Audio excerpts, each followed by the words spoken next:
diesel. Dependent tayo sa international sa diesel, sa coal, sa nanggas. Yeah?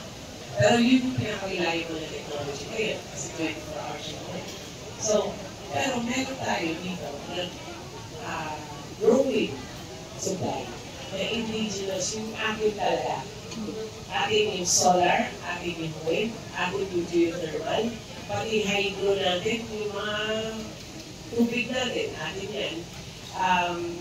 At atin din yung may natural gas tayo na meron dito sa Pilipinas. So ang ginagawa ng theory ngayon, we are pushing for indigenous fuel, which is wind, solar, geothermal, hydro, gas.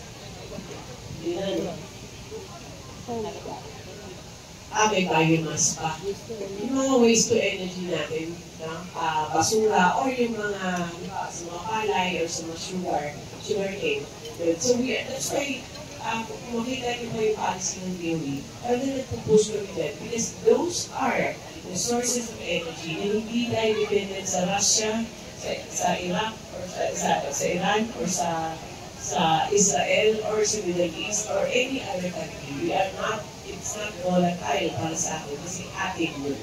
So, hopefully, we will have more of that.